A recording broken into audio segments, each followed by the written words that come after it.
Hey Internet, I'm Chris, and this is a place on the internet where I talk about comics, movies, games, and things I'm generally passionate about. Something no one seems to be passionate about is Concord. Ever since it launched 2 weeks ago, it is probably created more discussion than it's actually created playtime hours.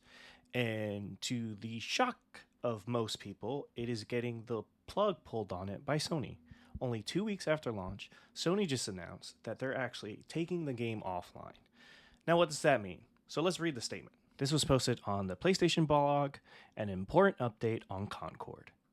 Concord fans, we've been listening closely to your feedback since the launch of Concord on PlayStation 5 and PC, and want to thank everyone who has joined the journey aboard the North Star.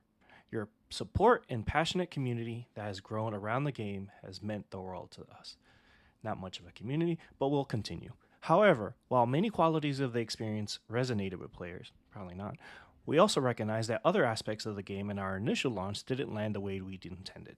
For at this time, we have decided to take the game offline beginning September 6, 2024, and explore options including those that will better reach our players. Or any players for that matter. While we determine the best path ahead, Concord sales will cease immediately, and we will begin to offer full refund for all players who have purchased the game for PS5 or PC. If you purchase the game for PlayStation 5 from the PlayStation Store or PlayStation Direct, a refund will be issued back to your original payment method. Purchased from other digital storefronts will also be refunded. More information about refunds from Steam and Epic can be found below. Goes on to say about how you can get a refund from digital platforms, also if you bought a physical copy. At the end of the statement, they said, once refunded, players will no longer have access to the game. We'll keep you updated, and thank you again to all the free gunners who have joined us in the Concord Galaxy. Wow. I don't know if there's any precedent for this. Such a large AAA game being taken offline so soon. The only thing I can think about is when Cyberpunk 2077 shit the bed, release broken, and they had to take it off the PlayStation Store. They still were selling it physically, and CD Projekt Red was committed to making it better, and it did get to the point where it was better. But something like this, where you're kind of like literally pulling the plug, people will not be able to play this game, even if you keep your physical copy or not get that refund. They're taking the service offline, what it looks like. I'd imagine they're at this place where they're like, hey, and this is something we've all sort of seen talked about, the $40 price point, lack of engagement. So I wouldn't be surprised if the game comes back in sort of a free to play model. They make some adjustments, take some feedback, which is always great. You'd like to see that, and we've seen some good stories like No Man's Sky and Cyberpunk be able to turn around the narrative in the game.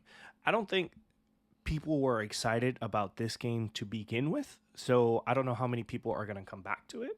I'm sure the people that were playing it, there were people that liked it, loved it, but No Man's Sky and Cyberpunk, the reasons those were such disappointments is because people were excited about it. Ever since Concord was announced in their state of play, people have been indifferent about it. More people have been upset about its existence rather than actually people being excited for it. Whereas those other games I mentioned, people were excited, they just were disappointed by the result. PlayStation fans have been waiting for PlayStation 5, this console generation, to take off with the single player games that really built the PS4 library and made them PlayStation fans for life.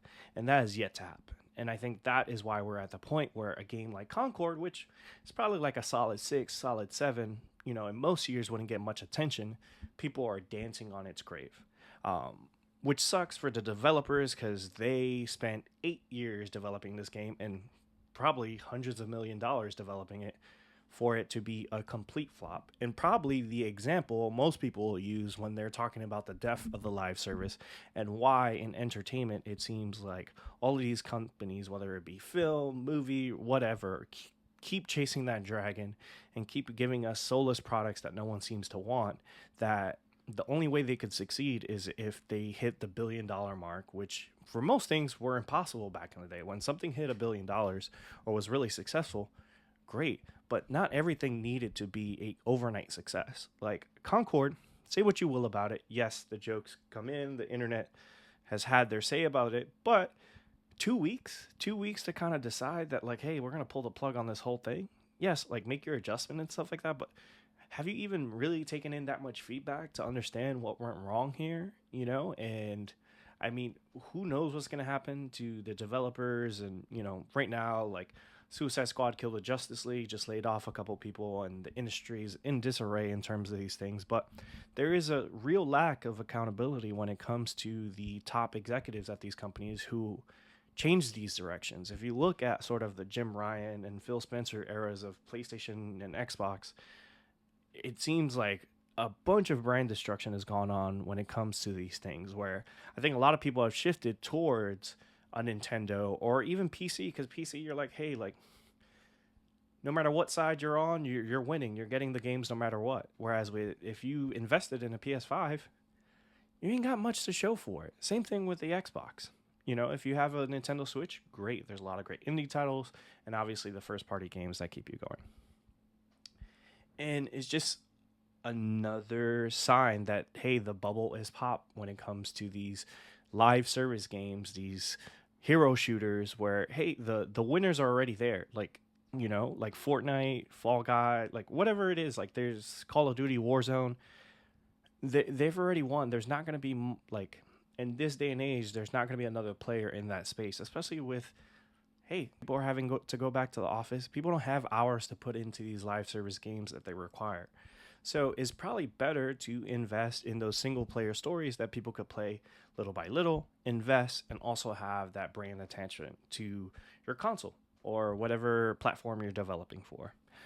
It's sad. It's, again, shocking, not so much surprising that something like this will happen. And it's going to be the sort of thing that people will always look to when they look at failures in the game industry. People are jokes about like the biggest fumbles in gaming or the biggest flop. This by far is the biggest flop in gaming, which is insane. 2 weeks. 2 weeks. I got to look up the days on that, but that's insane. So, yeah, crazy. Concord is done.